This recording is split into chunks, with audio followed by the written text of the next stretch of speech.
मुख्यमंत्री पुष्कर सिंह धामी ने कांग्रेस पर एक बार फिर से हमला किया है, निशाना साधा है। नाम लिए बिना कांग्रेसियों को नसीहत भी दी है, कांग्रेसियों के रुख पर सवाल भी उठाए हैं और ये पूरा मामला जोशीमठ में आई आपदा को लेकर है। जबकि उत्तराखंड कांग्रेस के नेताओं ने राहुल गांधी की भारत जोड़ो यात्रा के दौरान जम्मू कश्मीर में जोशीमठ का मुद्दा उठाया और इसके जरिए एक संदेश देने की कोशिश की गई कि राहुल गांधी उत्तराखंड को लेकर संजीदा हैं, उत्तराखंड के मुद्दों को लेकर संजीदा हैं, उत्तराखंड के लोगों की भावनाओं को लेकर संजीदा हैं और इसीलिए धामी ने अब पलटवार किया है। मैं यही कहना चाहता हूं कि ये समय राजनीति करने का समय नहीं है और जोशीमठ में जो आपदा आई है उसके लिए जो समुचित प्रबंध हो सकता है, जितनी भी सरकार के द्वारा काम हो सकते हैं, उन सभी कामों को बढ़ाया जा रहा है। माननीय प्रधानमंत्री मोदी जी लगातार स्वयं उसकी मॉनिटरिंग कर रहे हैं। आज 8 संस्थान वहाँ पर काम कर रहे हैं, अपने सर्वेक्षण कर रहे हैं। भारत सरकार की सारी टीमें लगी हुई है, एनडीएमए की टीम भी वहाँ पर लगी हुई है।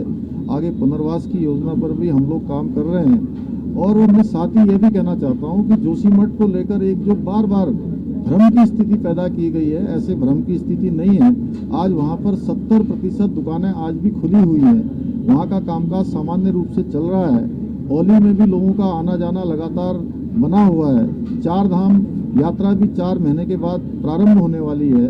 इसलिए संशय की स्थिति किसी को पैदा नहीं करनी चाहिए और सब लोगों को आकर जो सहयोग कर सकते हैं वो सहयोग करना चाहिए। 4 धाम यात्रा उत्तराखंड बचाओ, जोशीमठ बचाओ, इस नारे के साथ कांग्रेस के नेता भारत जोड़ो यात्रा में शामिल हुए। राहुल गांधी ने खुद एक पोस्टर पकड़ा। उत्तराखंड कांग्रेस के नेताओं ने एकजुटता दिखाने की भी कोशिश की और भारत जोड़ो यात्रा खत्म करने के बाद राहुल गांधी जोशीमठ का दौरा भी कर सकते हैं, ऐसी भी चर्चा है और इसीलिए सियासत भी गर्म हो रही है, सवाल भी उठ रहे हैं।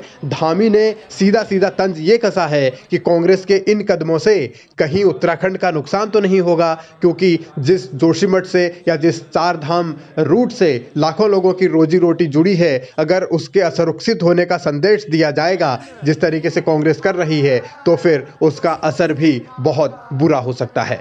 आना जाना ये अलग विषय है, लेकिन सभी को इस समय एक तो उत्तराखंड के जोशीमठ की जो घटना है, जोशीमठ की घटना को लेकर पूरे उत्तराखंड के अंदर आने वाले लोग, देश भर के आने वाले लोग, उनमें कोई संदेह की स्थिति पैदा ना हो, ऐसा सभी जिम्मेदार लोगों को करना चाहिए।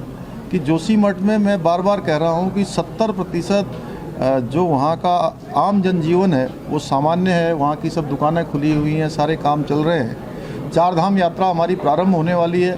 4 धाम यात्रा की तैयारियों में लगे हुए हैं और सभी जानते हैं कि 4 धाम यात्रा सीजन और जो ये यात्रा काल आता है, उस यात्रा काल के कारण से हमारे उत्तराखंड को जहाँ लोगों का आतिथ्य करने का सौभाग्य प्राप्त होता है, वहीं आजीविका का भी एक बड़ा साधन है। इस नाते कहीं पर इतनी गड़बड़ नहीं है जितना उसको प्रदर्शित किया गया है। मैं सभी से कहना चाहता हूं कि ये ज़रूर ध्यान रखें कि राजनीति और अन्य चीज़ें करते समय कि कहीं उत्तराखंड के उन लोगों के साथ जिनका काम चलता है, जिनका अपना व्यापार चलता है, या मैं कहूं कि आजीविका चलती है, कहीं उसको कहीं जाने अनजाने में कोई नुकसान तो नहीं पहुंचना है। धामी सीधा सीधा दावा यही कर रहे हैं कि 70% जोशीमठ बिल्कुल सुरक्षित है, वहां किसी तरीके की कोई परेशानी नहीं है, कोई गड़बड़ी नहीं है। इसीलिए इस मामले को ज़्यादा तूल ना दिया जाए ताकि उत्तराखंड को और उत्तराखंड की आजीविका के साधनों को बचाए रखा जा सके। अब सवाल ये कि पूरा मामला अब सियासत से जुड़ चुका है, तो सियासत कर कौन रहा है और समस्या का समाधान होगा कैसे?